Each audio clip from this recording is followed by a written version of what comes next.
Hey, everybody. Welcome to the Crowdsourced Politics podcast live pre-show here on twitch.tv/crowdsourcedpolitics. I am your host and moderator, Anthony Strain, and today I am joined by Mateo DeGaulle.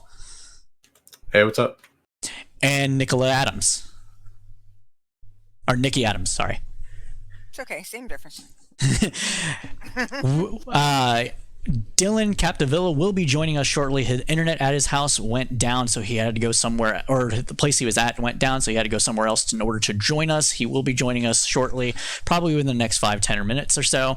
As you can see, I've set up some additional things on our Twitch. Now you can see who is talking by looking at the lower left hand of the screen, or probably lower right. I don't know if it's mirrored for you guys, but you can see I'm already up and running. And thank you so much for following the stream, Razor Flood. Thank you for following the stream. Appreciate it. But as you can see, we're trying to up the production value a little bit, getting the video up and running for that sort of thing. So today what we are going to be discussing is the news that was over the last 2 weeks or so. So we'll be covering a whole host of topics, some things that we've beaten to death in the Crowdsourced Politics Facebook group, debate group, and other things that didn't get as much coverage. As always, our live shows are call-in shows, so if you would like to join us during this show to share your thoughts and opinions with us and the rest of our viewers, please go ahead and join the Discord, and I'll be dropping a link in the chat for that shortly. If you have any issues getting into the Discord, please let me know, and I'll help walk you through it while we're not live, so you can come and join us the next time. So the link is now dropped. So, Mateo, Nikki, how have your guys' weeks been? What kind of stories on the news have you been paying attention to that caught your fancy, or what have you? What do you want to talk about? I guess we should get into the obvious one, the whole Biden-Reed scandal. Oof. Might as well get that out of the way. Yeah, that's a big one. That's a huge story that's been going on for the last 2 or 3 weeks. We didn't talk about it last time we were live. We might have touched upon it a little bit last night, on Friday night during our live production show. So yeah, I think that's a good topic to talk about. Initial thoughts, I guess? Well, I think the story changing a lot of times really does a lot of damage to the credibility of the claims, but at the same time, I think people are just being way too dismissive. It was almost like, I don't know, it feels like credibility wasn't that important until very recently. Oh, for sure. Yeah, no, that's kind of true. I can kind of see that. I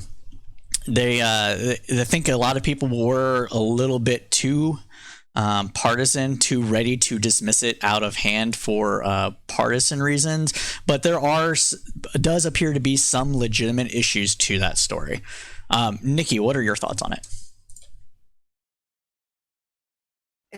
For me, when the story first broke, I had already known about or had seen the 2019 story, which I find very believable.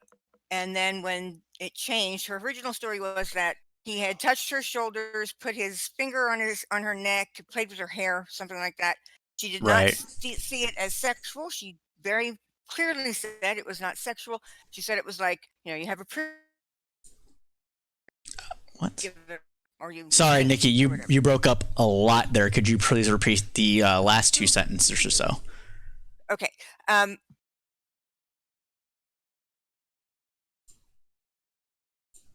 Sorry, I can't hear you at all. Are you having internet troubles? Mateo, can you hear me? I can hear you. Nikki did cut out on my end too, though.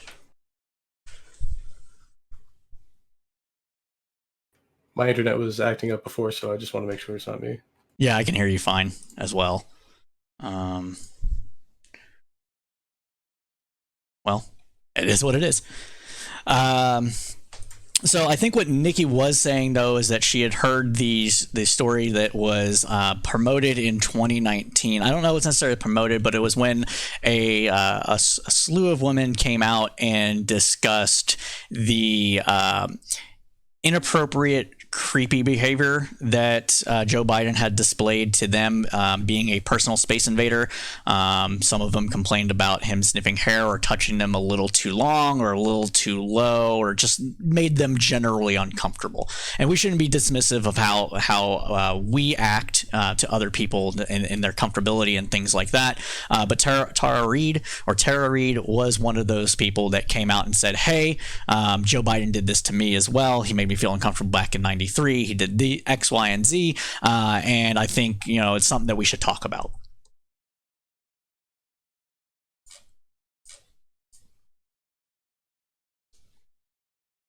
Second version came out. The first one was the week that Joe Biden announced his candidacy in 2019. It was within a week of his announcing his candidacy. Right. And it didn't get a lot of play. And I don't think it appeared in any major newspapers or whatever. And then this one came out, and there are a couple of, one reason it might sound very silly to you guys because you're guys and you're young guys, but in 1993 on the Hill, women wore pantyhose. It didn't matter if it was 95 degrees outside, you were expected to. It was like a rule, which kind of blows it right off for me. Oh, okay. That's interesting. Why is it? Okay. I'm sorry.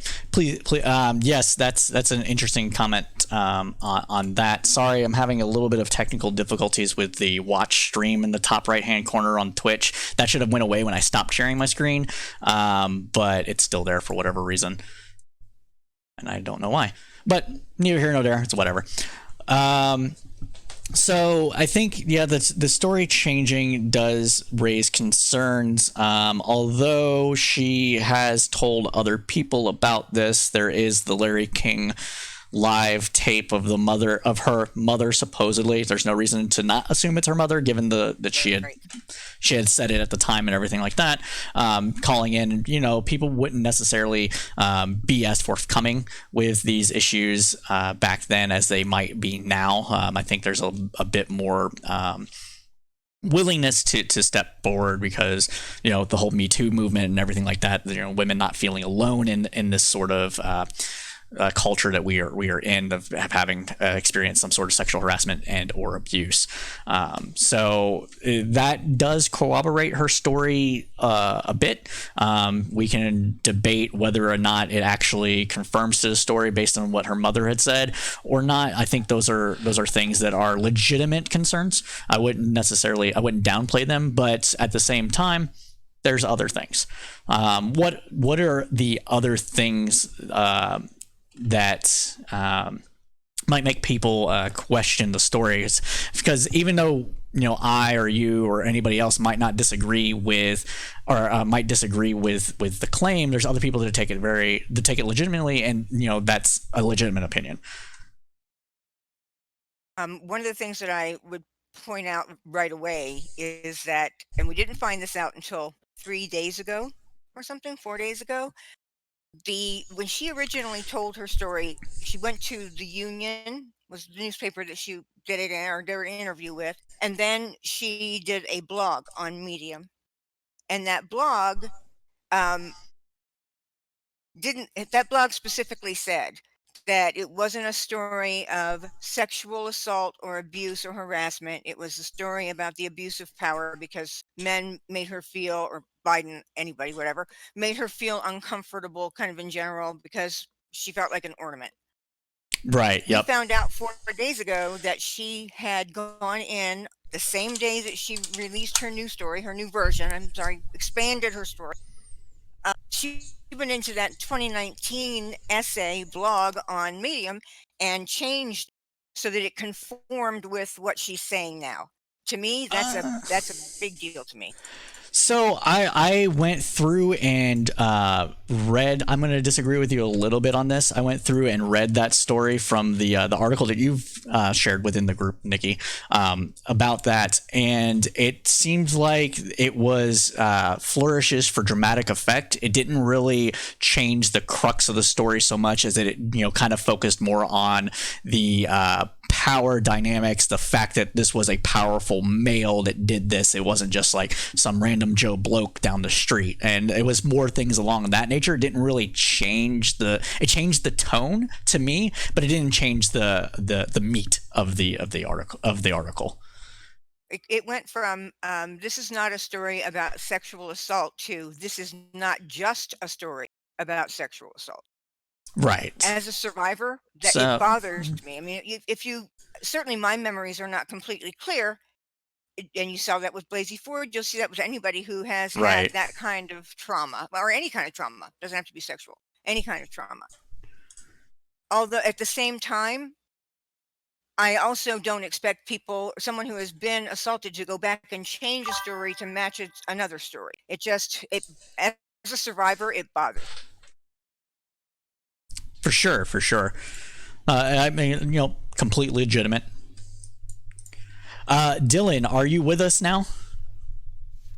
I am with us. How are you guys doing? Yeah, we're doing good, man. How about yourself? So, just for everybody to know, Dylan Capdevila is one of the founding people of the podcast. He is joining us again. Had been very busy with work and some other things. Some other issues happened, but neither here nor there. Dylan, what are your thoughts? We were I don't know when you joined us, but we are doing a little recap of the Biden Tara Reade allegations, the Tara Reade allegations against Joe Biden for sexual assault / rape. And what are you comfortable talking about this subject? Is this something that you don't want to touch with a 10-foot pole, or what are your thoughts on it if not? I mean, I'm comfortable enough talking about it. I just don't really have much to say. Honestly, I haven't heard too much about it.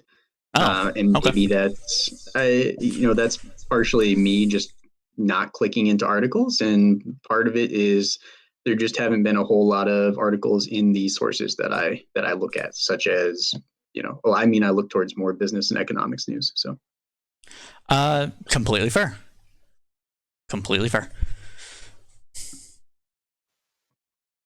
Yeah, I wouldn't want to state my opinion on something that I know very little about regarding the details.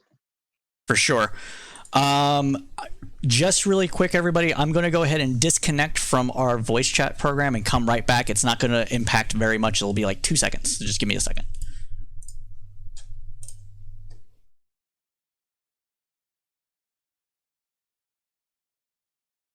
Okay, it impacted more than I thought it would. I'm not finding the watch party. Where did that go? I don't know. It probably ended.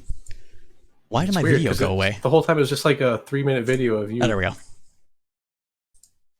That's the point. Oh, you suck. Doesn't even need to be a video. Just a 3-minute photograph of Anthony's face. I mean, you do what you got to do. There we go. We're back. Sorry, guys. I had to do that. The screen was very much bothering me. Dylan, are you wanting to get on camera or not? Sorry, it sounded more accusatory than I meant. I can get on camera. I don't have.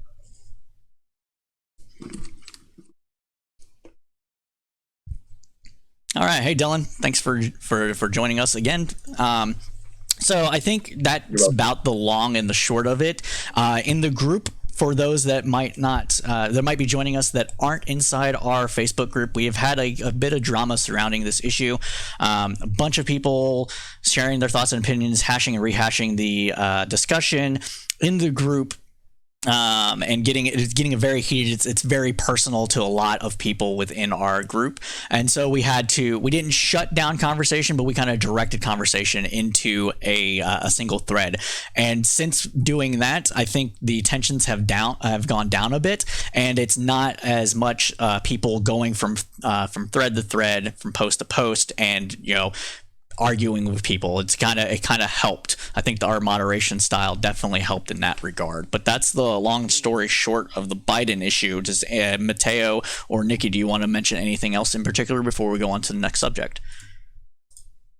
Biden did want to release any records that might pertain to this, which is, it looks good for him. It's a good thing, and it's good for everyone who's interested in the story. For sure, definitely agree with that. Mateo, Nikki? you're saying that Joe Biden should release paperwork? No. I think he recently just called for. There was some sort of allegation within something, and he's like, "Yeah, sure, release it," which is good. It's good for everyone. I would say one more thing. I don't know if anybody saw it. She did an interview with AP. I'm sorry, not she. Tara Reid did an interview with Associated Press. And in that interview, she said the complaint that she filed was not really a complaint. It was like a cover sheet with check boxes, and that she doesn't remember now if she said either sexual assault or sexual harassment. So that kind of leaves you with like, so why are we looking for this piece of paper then if this piece of paper doesn't really exist? It's a terrible thing for the Me Too movement because it's been used to politicize in a political way as a political hammer. And honestly, that the story that she tells, I think she probably has had sexual assault trauma in her lifetime. I just don't think it was Biden that did it. Maybe. Yeah, I mean, it's only my opinion. I mean, things don't look good for her claims, at least. I mean, objectively. That doesn't mean, things can't peter out in a different direction. I'm just observing at this moment. Right. We're having people have issues in the Facebook group clicking on the Twitch link for some reason. Maybe they're trying to autoplay it. I don't know. If you are watching us and are also part of the group, could you please go to Facebook and re-bump the post that is made in the Facebook group so other people can see it. For whatever reason, adding video to this has made my ability to stream in multiple places just go to crap. So I know that other people want to watch this and they might not be able to find it. So I'm going to post now, and we are live.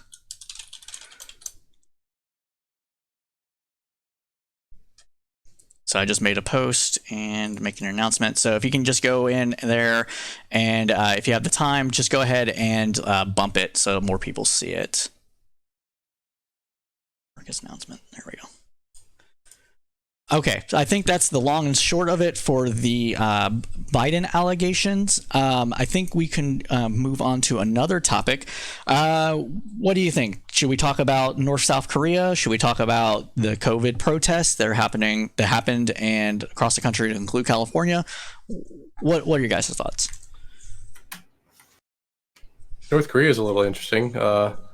Kim Jong-un just going away for a little bit, then coming back, and then North and South Korea exchange gunfire at the demilitarized zone. I saw that. Yeah, for sure. I mean, it's probably more normal than I think, but that was something to me.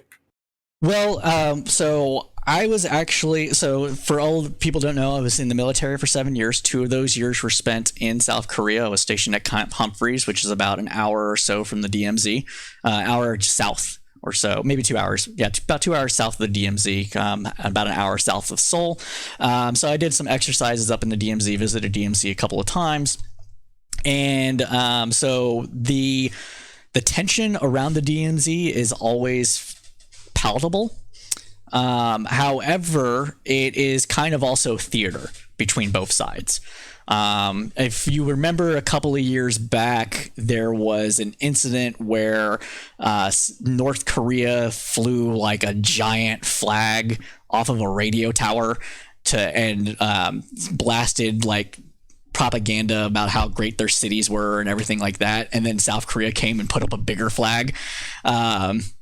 There was an incident, to me, this recent incident with the exchange of gunfire is more akin to the Hatchet murders that happened, I want to say, in 1976, but I might be wrong about the year. Probably wrong about the year. But Korea? Yes, in Korea. So what had happened was a group of North Korean commandos penetrated the DMZ in the dead of night, got to where the South Koreans were stationed, and murdered them in their sleep using hatchets. It was discovered by the South Koreans that after the event, and they had captured or killed the perpetrators, that it was actually a rogue element within the North Korean regime that was pissed off about something that South Korea had said about North Korean's dictator at the time. I can't remember the exact name, and that goes to this idea of jusei, or that might be the wrong pronunciation. But it's this whole you kind of take matters into your own hands. It's kind of like the whole American exceptionalism, individuality thing, but for the betterment of the country sort of thing, where you kind of like do what you're expected to do. And while North Korea is very much a top-down hierarchical structure, they do have these incidences where things like this will happen, and it's actually not ordered from the top. Whether this is that or not, I can't say for sure. I don't have access to information. I'm not there. But that is what it reads to me, is that this is another kind of rogue regime element, probably pissed off that people were lying about Kim Jong-un being dead. That makes perfect sense.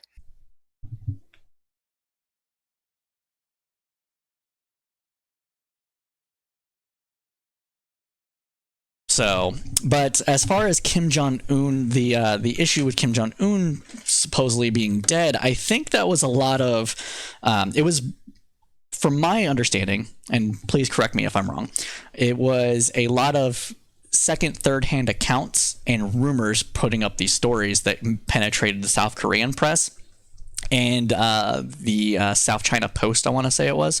And everybody was just basically relying on everybody else's retelling of this to say what happened.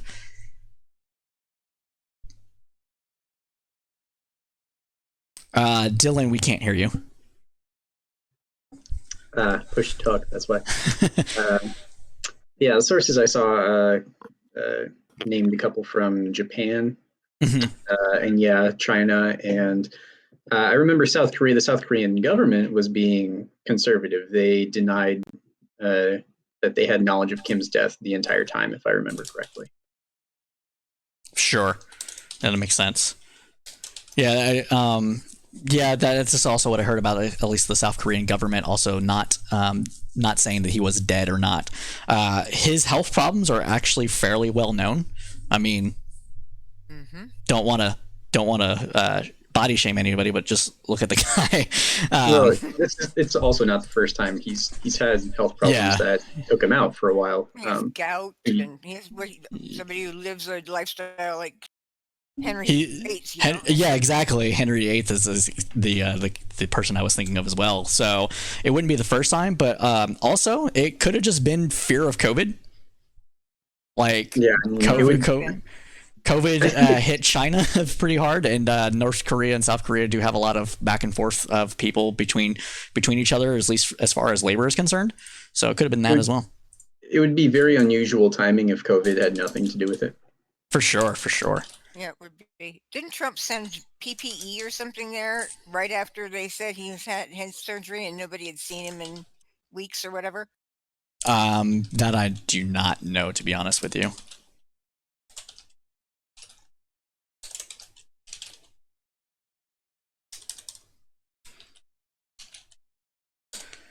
Do you guys think that any of these rumors were done in the hopes that he would be dead?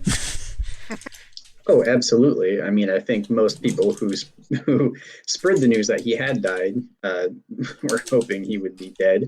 Although it's not like it's hard to find that kind of person, right? Right. I don't think anyone is sitting here going, man, I wish Kim Jong-un would survive this. But I mean, some of it is definitely going to be clickbait, like TMZ. Oh, yeah. It's funny, though, that TMZ was one of the people who broke this story because TMZ tends to get celebrity deaths, right? I just find it funny. Too. Say again. I said I saw that too. I thought it was funny. Yeah.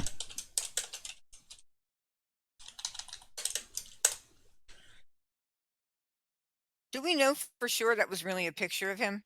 Like a current picture of him? Yeah, Should wasn't we it have state just media taken, that like, put it out? hostage to- With him cutting open the factory or whatever. Yeah, the ribbon cutting. Yeah, I mean, honestly don't know. If he was South that Korea. ill, wouldn't he have lost weight?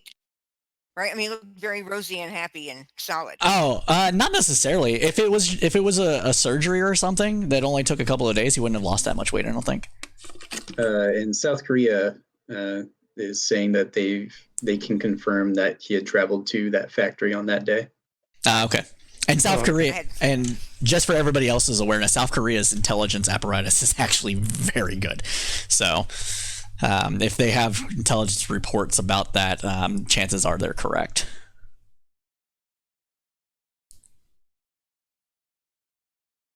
All right, I'm going to try to inject a video here of the California protest that had happened the other day, just for some interesting info about. So I'm going to go ahead and cover us up really quick with this.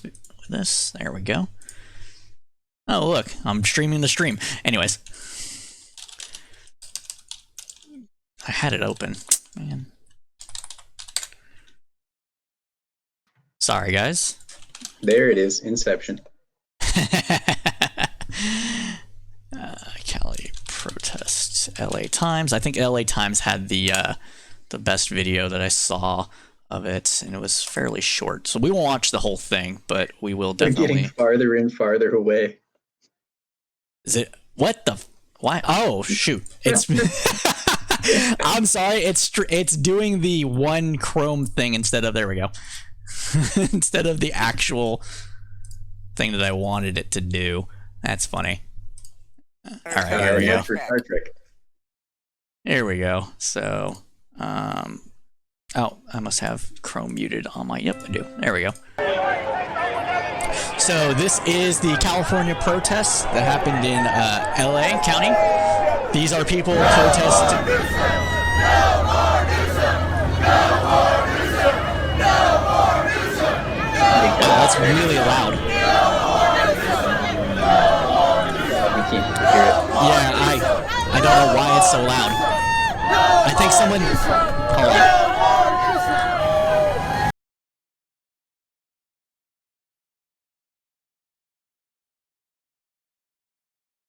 I am sorry, guys. This is very loud. I think somebody's coming through their mic.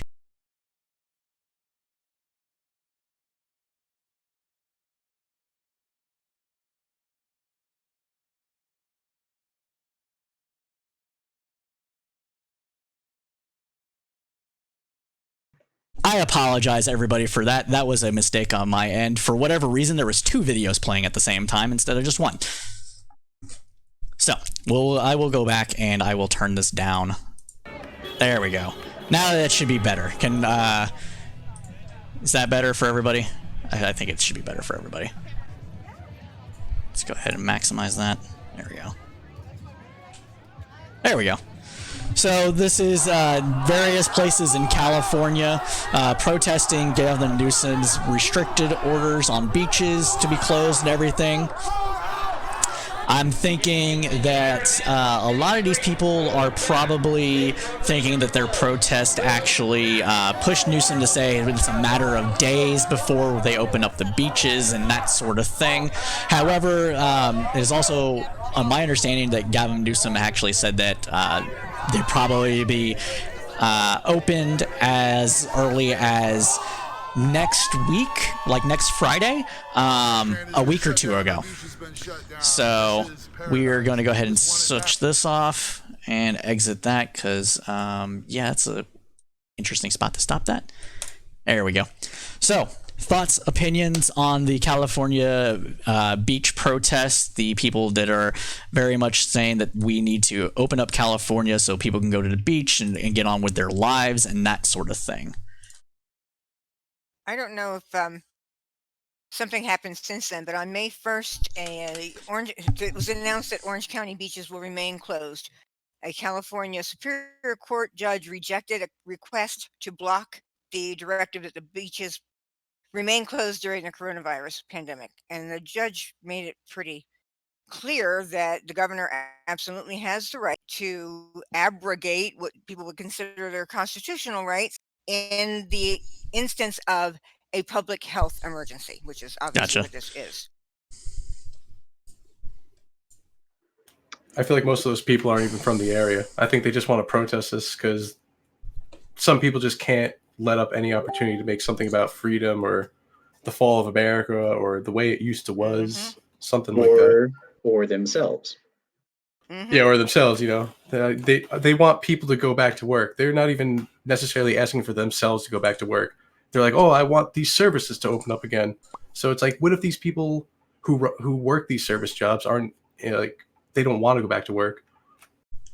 Right. It's just a ridiculous thing to put on the government. A lot of this is voluntary. A lot of it's government. I don't even think the government is being extremely heavy-handed in enforcing these rules. I think a lot of it is people just cooperating. These aren't exactly unpopular measures. And you'd think that closing down public areas would be one of the least restrictive one of the least restrictive things they could do. It's kind of absurd, but I feel like that's kind of the point. Right.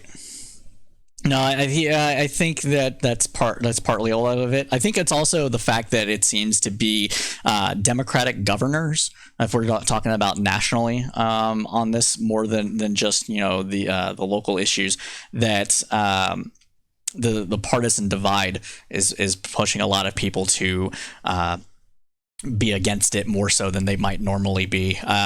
Although Ohio's governor has gotten some crap for it from his constituents. So yeah, I don't know.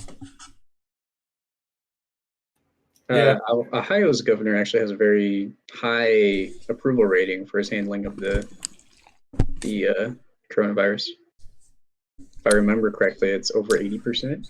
Approved? Yes, he's got high approval rating, but I do know that there are conservative elements that are against him because of this shutdown. I'm saying that it's not.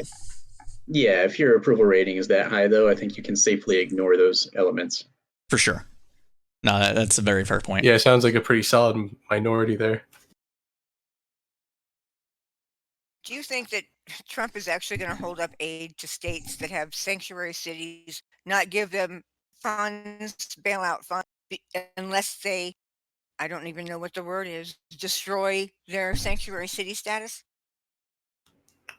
Well, I think states, I mean, he might. I don't know. I mean, that's like, immigration is a real big thing for him. He's always pushed super hard on that. That's like one of those, like, I promise my people this thing. Right. So he might really try to be more strict with that. Do you think he has the right to do that? He might. I mean, how I'm did going to give these? these states money, but I'm not going to give those states money unless they do what I tell them to do. Well, I It's a think it has bit more to different do than with kissing his ass. federal law. If they're actively trying to circumvent federal law, it's a easier argument to make. There's several things that the executive branch can do with the disbursement of funds, as long as Congress doesn't make it explicitly banned. As long as it's not explicitly banned, and there's various statutes and regulations that the executive branch has to follow with divvying up these funds. So it is very much possible that he could restrict some of these things, but they will definitely get tied up in court. Absolutely, they will. Yeah. Right. Yeah, I mean the federal government doesn't have the ability to effectively blackmail the states to do anything by withholding federal funds for something that's completely unrelated. That's my take too. Yeah, it does have to be at least tangential to the topic at hand. Yeah, they can't come around and say, "Oh, we're not going to give your state Disaster Section 8, relief. yeah, that's it. Disaster relief or Section 8 housing relief or aid or other things, but they could restrict aid to police forces, saying that we won't, fund our side of the police funding that we have agreed to unless you do X with a police function. So if I remember correctly, isn't the fund? So what specifically, which funds is he It's threatening exactly to where I was withdraw? going, Dylan. I'm not entirely sure. Let's find out. If it's legislative, if the legislature has passed a bill like the CARES Act only for the purpose of aiding states, then he would be in the same trouble that he was in for stopping the Ukraine funds, because there's a law that was written, I can't remember the name of it now, that was put in place after Nixon so that crap couldn't happen anymore. Because Nixon used to be like, oh, that's what they say we're going to spend it on? Well, I don't like those guys, so we're not spending it on them. So now there's a law that he circumvented and was called out on for Ukraine. So if he, depending on how that, as you're saying, Anthony, depending on how that bucket of money is constrained by any legislative stuff. I mean, Congress holds the purse, the House holds the purse. So So he's threatening to withhold a disaster relief, coronavirus aid, because that's not of going to fly at all. right, because of immigration Yes. issues, which Yes. is It's sadistic. it It seems is sadistic. You're right. too unrelated, just off the top of my head, to make much legal sense. It's clearly just political posturing. Mm-hmm. But you might be able to make an argument that the states are using these funds on people that the federal government doesn't believe they should be using them on, and that could, I don't know, that might it might make a legal argument. I don't know. I'm definitely not an expert on that, but that I bet that's the approach that they would be taking if this goes to court. Yeah, no, probably. I think it will see that. end up in court. Just be there until he's carried out by the Secret Service, January 21st. This is 2021. It'll probably just be tied up in court until he's hopefully gone. Okay. So is there any other major news events that we might have missed or that didn't get as much play that we would like to talk about? Some encouraging news, at least with the COVID thing. We've been increasing our testing a lot more now, which, I mean, if you assume like a steady, like no increase or decrease in cases, you would expect it to be flat or actually just go up when you increase the testing.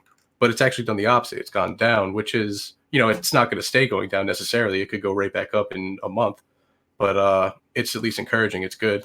You would expect at least numbers to go up when testing goes up. Okay.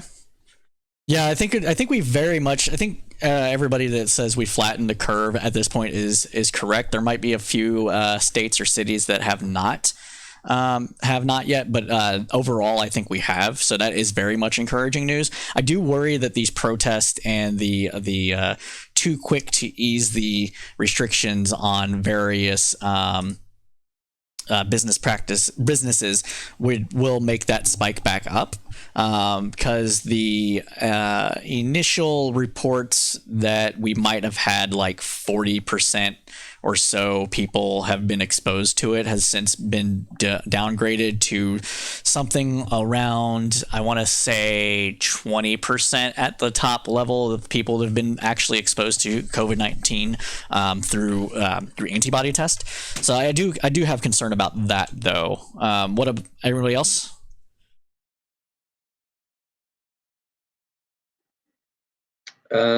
So is that an estimate of how many people have already been exposed, or an estimate of how many people they think will be exposed by the time they're through the have already been exposed. There was some initial testing done in California and in New York City where the numbers looked to be that a lot of people had been exposed to COVID-19, like 8 or 10 times more than the number of actual confirmed cases, and that since has been downgraded to like maybe 3 times more. I want to say so. Well, those are also high population areas. It's certainly not going to be the same in Cincinnati, Ohio. Gotcha. No, yeah, for sure. Especially for sure, because it does take time to propagate from the coast to the inward lands from the major population centers to the more rural states and more rural states and areas. Right, and that's time. Sorry. Go ahead, Dylan. So I was just going to say, yeah, and that's time that we would have had to be able to start recognizing it and knowing which symptoms are flu and which symptoms are not. I believe it was, if I remember correctly, last year we had kind of an absurdly high number of flu deaths, and I'm starting to wonder like how much of that was actually flu and how much of it is something else. Yeah, and last fall into the winter. Yeah, I think the estimates are saying that we've probably had COVID in the United States since mid-December. November even. Yeah. We have a question from Rotten Pizza. I'm wondering why more cities aren't testing in a way that Miami-Dade Tri-County area is. The stadium where the Dolphins play, they are doing drive-through testing up to 5 people in one car. There's been several states that do have drive-through testing sites. Texas is one of them. But the problem is that when these were initially set up, they were basically turning anybody away that didn't have any kind of serious symptoms, or basically if they didn't have any sort of fever whatsoever, or if they weren't like needing medical attention, they were denying them tests. And that's simply because they didn't have enough tests at the time. I would assume that the number of people turned away would go down, but it doesn't seem to have been exactly, from my understanding. Tests out there. The reagents they don't have enough reagents. They don't have enough swabs. I mean, we're still where we were a week and a half ago. Yeah, we're not seeing that from the White House, but you listen to different governors. That's exactly what is continuing to happen. This is why I think we're going to hit a spike by July. Right. So thank you, Rotten Pizza, for saying that Miami is doing it, symptom or not. I think it might just be yeah, that's great. That's fantastic news. But I think it's a symptom of, states and the federal government not coordinating enough together. And that's partly because of the federal government's lack of response in general. Yes. And just really quick, touching on the sanctuary city thing, a federal court, just an appellate court ruled against it. Yeah, overturning, I guess, a New York's decision, which is, I guess, a little interesting. But yeah, it was the 7th Circuit Court of Appeals. Everybody's sanctuary city money thing. Yeah, it was overturned 2 days ago. At first, a New York court ruled in favor of the Trump administration. Then just very recently now, they ruled against it. It's going to go to the Supreme Court, most likely. Of course it will. It's where everything is ending up. Yeah. And the decision follows Trump's remarks on Wednesday that suggested he might restrict coronavirus aid to states and cities with sanctuary policy. If you're going to get aid to the cities and states for that kind of numbers we are talking about, billions of dollars, I don't think you should have sanctuary cities, Trump told reporters at the White House on Wednesday. So it was definitely COVID related, and I honestly don't see that coming. The appellate court probably ruled correctly, in my opinion. I don't think you can link the two like that. Even if you believe they can be unrelated, emergency funds for something so pressing is just too far. And everybody likes to think like there's these different, every court is like they lean liberal or they lean conservative, which is true. It depends on how many, who nominated who to the court when. But they're generally speaking a 7 or 7 to 9 person body that's picked at random to hear cases. So they do a rotating circuit. So sometimes you'll have like, the New York Circuit Court be more conservative at one point than liberal and vice versa. Okay, so another question. What do you guys have to say about the examples of states and areas that have very few cases staying locked down? People in those areas feel it is unfair. That is a big city issue. So I would say that it's not a big city issue. I'm in rural Iowa right now. And, if we get an outbreak in DeWitt, or a Tipton population of 3,000, it's still likely going to rip through that town very quickly. Mm-hmm. And if you're, the mortality rate is going to be the same, whether it's Chicago or Tipton, Iowa. Right. And, it's lockdowns are not meant to be just after the fact precautions. They're meant to prevent spread. Right. So even if it seems like it's unfair now, because they have low cases, that's the point. Those people really should feel lucky that they don't have a high number of cases. And even still, you have outbreaks in certain areas in rural America, especially around the meatpacking plants, the Tyson plants. They're getting hundreds of cases in a single building. So it's you really can't be too careful. And then those people go home and they infect 3 people, and then those 3 people infect 3 more people, and it just continues to roll. And the people who are asymptomatic, when they're shedding the virus, they're shedding the virus in greater viral load than once they have symptoms. If that Well, makes sense. if I can say something to that, the people in the meatpacking plants specifically, because of those are mostly immigrant or undocumented workers, Oh, God. they're infecting typically more than 3 people when they Yes, go you home. are right. You absolutely are. Didn't even think about that. And it's a shame, and this is an issue because a lot of people are trying to blame the immigrants themselves for having the virus, and I'm just like, no. Are you fucking serious? Like, it's not their fault they have the virus. It's a stretch. Yeah, a little bit. Yeah, I mean they're really in a terrible position because the governor of Iowa here, Ms. Kim Reynolds, fantastic job she's doing. She explicitly said that if you she's opening up the state, and if she's said that if you don't go to work, you can't collect unemployment benefits, and there's no protections against that. And it's, if the meatpacking plant, if Tyson decides that they want to reopen a plant they closed 3 days later, which they did,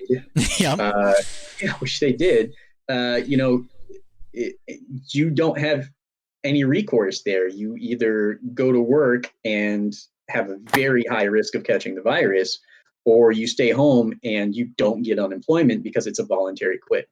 Yep.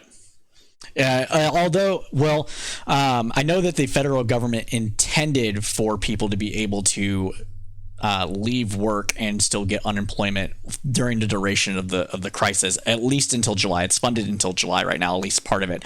The problem is, and this is probably something a lot of people don't understand, is that unemployment is actually set up in a block grant function. Yay, block grants. So the states can decide on how much is the minimum, how much is the maximum of unemployment. And a lot of states were in Florida. I know this was brought up in the group. The Florida governor has basically said we're not giving anybody any extra money, and they were pocketing that $600 difference that the federal government set up as an additional stimulus package to people that have lost their jobs or feel like they need to quit their job in order to protect themselves and their family. So I think Florida at the time, it was like, we're going to up people's unemployment by like 20%. So the average person would have gotten like maybe $50 more when they were supposed to get the whole 600. And there's various things about that. Like, it's just stupid. Like, I hate block grants. Block grants are bad in the way they are set up because there's too much leeway with how they can be administered. Block grants in themselves are not necessarily bad, but the way we do it is just awful. Complete awful. Just awful. And to piggyback off of Dylan's point about the meatpacking thing, I want to say, the Lizard of Doom said, also those flare-ups in rural areas will then go on to reflect the high-density populations and will slow down the process of trying to get rid of it. Like 100% agree. We have to remember that just because rural areas are low density populations doesn't mean they have low density everything.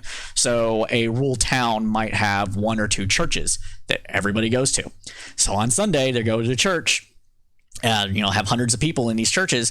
They're greeting each other. They're doing the whole proselytizing, worship in what is it called? Fellowship. They're doing fellowship, and they could be giving it to each other in church. And it's probably why a lot of these governors said, nope, you got to cut the churches, man. You can't be doing your service in person.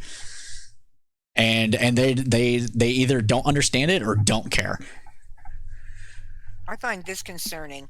DeSantis has now decreed they're not reporting total deaths in his state anymore. There's another state that said the same thing, another quote red state with a red governor.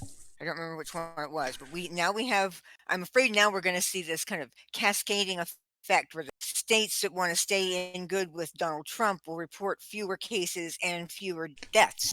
I so see. The numbers look good. So, go ahead. Sorry. What is their actual ability to do that? I mean, deaths do have to be reported. You would think so. So, this is a huge talking point. I will call them con wings, not right wings. Con wing people. The issue is that there's high complaints about core mobility. Core mobility being comorbidity. I'm pronouncing it wrong. Anyways, basically counting deaths that might not actually be directly attributed to COVID-19 right. Because it's an exacerbating circumstance. So say somebody has pneumonia and they die of it, and they also tested positive for COVID-19. Well, COVID-19 exacerbates pneumonia, so we're going to count it as COVID-19. These states can then say, no, we're not going to report those as COVID deaths. We're going to put them as pneumonia deaths. Mm-hmm. Right. If you have a comorbidity, you're going to get, in certain states, you're going to not be counted among the dead as a result of COVID. It'll be as a result of this comorbid illness that you had. Is cause of death, are death certificates public? I'm not sure. I would assume so. In those? I would think so, but I'm not sure. I don't actually know. Yeah. Yeah, I don't. Probably a state by state thing. Yeah, I would assume that. I would also assume it's a state by state thing. I don't for sure know for sure, but yeah, that's my assumption as well. Excuse me. But yeah, so that's a huge thing with the core mobility thing. Another thing is that a lot of these states and actually, I don't know where I was going with that, so never mind. Do we have any other questions from the audience? We are at about time, but we can stay on for a little bit more to get your questions answered. And of course, if you want to join us within the stream and get on air, these are all our episodes are live call-in shows. All our live episodes are live call-in shows, and you're more than welcome to join us on air. I will drop the link in our chat one more time for y'all. There you go. That is the Discord link.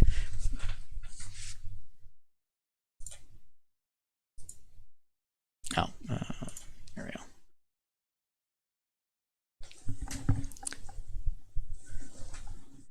I'll have a better backdrop for future videos, I promise. It's all good, man. I gotta get my yeah, as you can see, my green screen strung up against my closet, so doing a lot of good right there. Yeah, I mean, hey, it works. Go ahead. Yeah, I was just saying it's a little better than, I think this is literally the most dismal shade of gray in existence. For sure. So this actually it does pretty good. I used it during the last stream, and I just had the camera zoomed in more, so it looked like it was the whole thing. But my video quality went to crap doing that. So what we got? Just showed up. Did you guys talk about the protest against the lockdown? Yes, we actually did cover that. Do you have any questions about those? We can answer them for you. He said it might be good to get us fighting. Are we going to be killed by giant hornets if the Rona doesn't get us? Probably. I assume so. I just assumed that's how I would die anyway. They're calling them murder hornets. My gosh. Oh, those, I just had a hornet right. in my house today. Yeah. Yeah, I've got Not a murder hornet, but it was a hornet, and it scared the shit out of me. Yeah. I've got a growing wasp nest near me. So, In if the you bathroom or right outside on my back porch, like we have a little like covering for our back porch, and it's going right in the corner. A little upset. If you did miss us, this video will be available for playback for the next 15 days. After 15 days, Twitch does delete it, but I will download it and it will go up to our YouTube channel for your watching as well. I'll probably also start hosting these as watch parties, as like replays and on our Facebook group, just to get more people interested and involved. Before we went to video, we're streaming on both platforms, Facebook and YouTube, but Twitch, and this is just the thing with Facebook, Twitch is much better for developing a better live watch community. It's just set up for it. There's also, once you get to a certain level, you can start accepting or giving out subscriptions to your channel to get, different things like cool looking emojis, paid content, that sort of thing, and you can actually start making your own stream self-sustaining for that. So that's why we're here on Twitch rather than streaming strictly to Facebook at this time. branding. For sure. Mm-hmm. Okay, I have Dylan to knows a read lot this about that. The murder hornets. Yeah, yeah, go ahead, sorry. That's okay. Having murder in your name certainly isn't going to help your public face. It's certainly worse than nudge hornet or the would you like some pumpkin spice with that latte hornet. It isn't clear who did the negotiating for the hornets, as this tweet asked.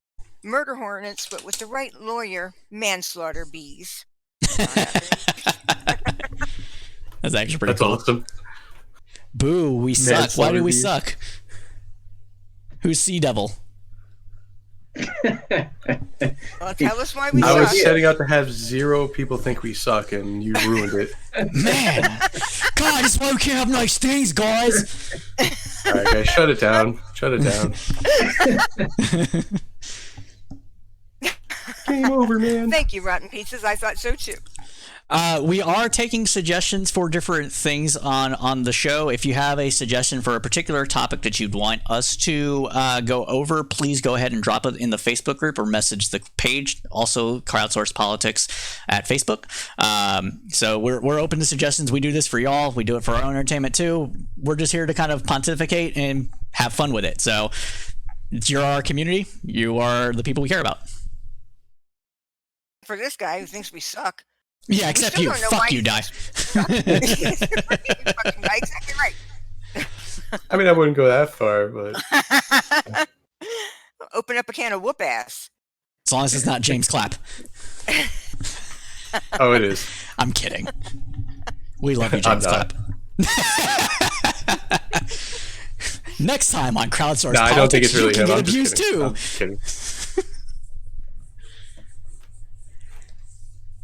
All right, guys, I think that wraps it up. Thank you all so much for joining us today on this live pre-show. We will be doing this on the first and third Sunday of every month going forward. Around the same time, we might have to adjust our schedules as people end up going back to work or having summer things happening.